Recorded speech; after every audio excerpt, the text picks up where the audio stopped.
Hello friends, good evening. Welcome to my channel Ankush Agrawal share market. बात करेंगे market की as usual, लेकिन उससे पहले 2 मिनट बात करेंगे यूएस की। तो यूएस के जो स्कॉट बेसेंट है, वहाँ के सेक्रेटरी ऑफ द ट्रेजरी है, वो बोल रहे हैं कि जो यूएस के एलाइज हैं, उसके जितने भी कंट्री है, उसका कंट्रोल अमेरिका लेगा। मतलब जो एसेट है उनके, वहाँ कहाँ लोग खर्चा करना है, कहाँ इन्वेस्ट करना है, उसका यूएस रिस्पॉन्सिबिलिटी लेगा।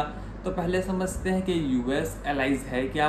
तो यूएस एलाइज मतलब जो कंट्री यूएस के साथ एलाइज बनाया है, जो अमेरिका जिसका मतलब मिलिट्री सपोर्ट कर रहा है, जिसके साथ अमेरिका टॉल खड़ा है। अगर नेटो की बात करें तो जैसे नेटो कंट्री हैं, तो बोल रहा है कि जितने भी वहाँ पर कंट्री हैं, अभी कंफर्मेशन नहीं आया है कि कौन से कंट्री, लेकिन जितने भी कंट्री है उन लोग को अपना जो एसेट है उसको यूएस अपने ऊपर हैंड ओवर ले लेगा कि यूएस बताएगा कहाँ पर करना है। मतलब आगे चल के यूएस का दिमाग ये है कि जितने भी मतलब यूएस के साथ कनेक्टेड जो कंट्रीज़ हैं उसका पावर वो ले लेगा। मतलब फिर आगे जाके बोलेगा भाई तुम यूएस में यहाँ पर ये ब्रिज बनाओ, यहाँ पर तुम ये बनाओ वो बनाओ, मतलब इन्वेस्टमेंट करवाएगा। लेकिन इसमें समझने की बात ये है कि इतना बड़ा न्यूज़ आने के बाद भी लोगों को इम्पैक्ट क्यों नहीं पड़ा। क्योंकि वहाँ के सेक्रेटरी ऑफ द ट्रेजरी बोल रहे हैं, कोई डोनाल्ड ट्रम्प नहीं बोले हैं। लेकिन वहाँ यूएस में भी बहुत दिमाग वाले लोग हैं। इसमें भी एक बार ये लोग चिंगारी निकाले हैं। चिंगारी निकालने पर ये लोग देख रहे हैं कि पब्लिक रिएक्शन क्या है। इन लोग को पब्लिक रिएक्शन भी चाहिए। अगर पब्लिक रिएक्शन अगर कम है तो इन लोग फिर बात को जोर से और उछालेंगे। अगर लोग देखेंगे कि लोग नाराज हो गए हैं बहुत ज़्यादा, तो लोग कैसे भी करके बात को दबाएंगे। तो वही सब है। मतलब कुल कहानी ये है कि यूएस अपना सुपर पावर दिखाना चाह रहा है कि भाई वर्ल्ड में हम लोग से बड़ा कोई है ही नहीं करके। और जो कंट्री के ऊपर पावर लेंगे, जो एसेट को बोल रहा है कि मैं डिसाइड करूँगा कि कहाँ क्या इन लोग एसेट को अपना यूज करेंगे, वो सब दिमाग लगा के यूएस दिखाना चाह रहा है कि भाई मेरे बिना कुछ हो ही नहीं सकता वर्ल्ड में। लेकिन इस बीच इंडिया फंस गया। इंडिया क्योंकि इंडिया ब्रिक्स में है कि इंडिया क्या में है पता ही नहीं है।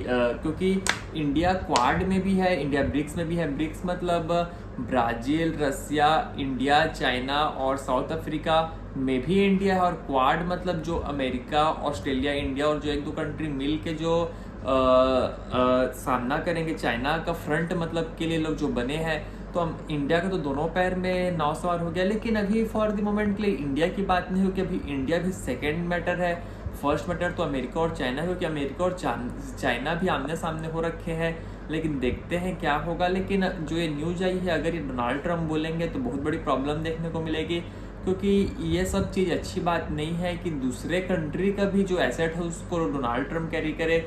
मतलब कुल कहानी ये हो गया कि पूरा अलग अलग फैमिली है, डिवाइडेड फैमिली है। और डोनाल्ड ट्रम्प बोल रहे हैं कि यूएस वाले रादर बोल रहे हैं कि हम लोग भी ग्रैंडफादर हैं, सबको एक परिवार में जोड़ दो। बोल रहे हैं जो ग्रैंडफादर है वही डिसाइड करेगा कि हर बच्चा खर्चा कहाँ करेगा। तो वो एक प्रॉब्लमेटिक सीन है, क्योंकि सब कोई बोल रहे हैं हम अलग अलग कमा रहे हैं, अपने हिसाब से लाइफ स्टाइल जीना चाहते हैं, तुम क्यों टोक रहे हो। लेकिन अभी तो ये शुरुआत है, आगे क्या होगा कैसे होगा समझने वाली बात है। लेकिन उसी बीच S&P वाले बोलते हैं जो BBB नेगेटिव रेटिंग था इंडिया को, उसको वो कर दिया BBB मतलब पॉजिटिव में कर दिए।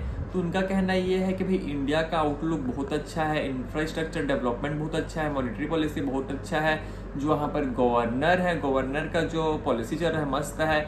मतलब इंडिया को इन लोग आगे कर दिए हैं।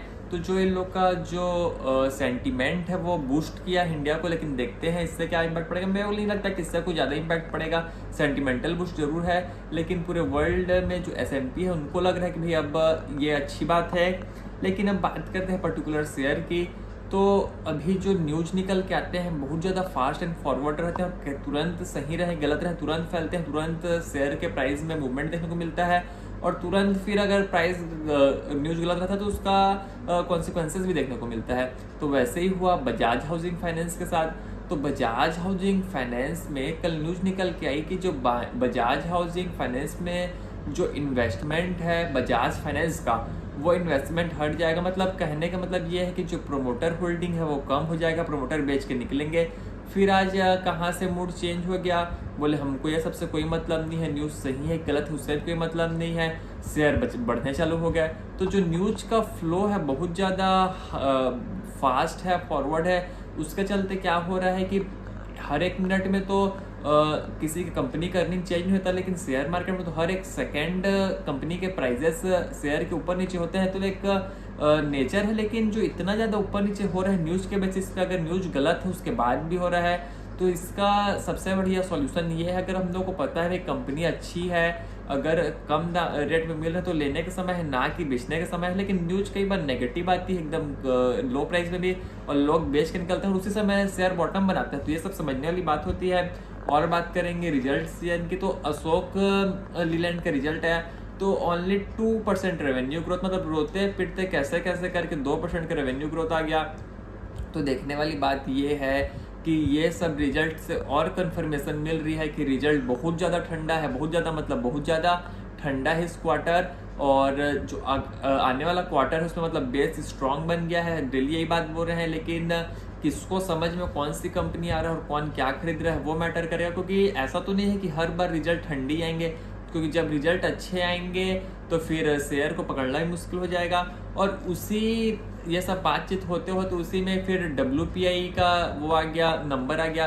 WPI मतलब होलसेल प्राइस इंडेक्स, उसमें आया है नेगेटिव आया है। पहली बात, कई सालों में बोलते हैं कि नेगेटिव WPI इंडेक्स आया है, और 2-3 दिन पहले आया था CPI इंडेक्स, वो भी नेगेटिव आया था।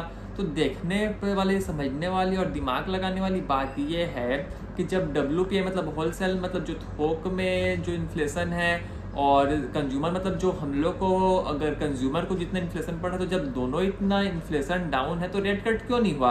क्योंकि जब इन्फ्लेशन मतलब डिमांड बहुत ज़्यादा सुस्त है, और डिमांड को बूस्ट करने के लिए इन लोग को रेट कट कम करना चाहिए था, लेकिन रेट कट ये भी नहीं हुआ। तो ये भी एक समझने वाली बात है, लेकिन this is how the things are. लेकिन एक चीज़ और बोलेंगे विक्स का, तो विक्स अभी 12-13 का है। तो विक्स अगर अभी 12-13 का है, तो अगर मेरे को लगता है अगर 16-17-18 का विक्स हो जाएगा तो अच्छा रहेगा, क्योंकि अगर एक्सीडेंट होगा 12-13 के विक्स में तो फिर गिरेगा।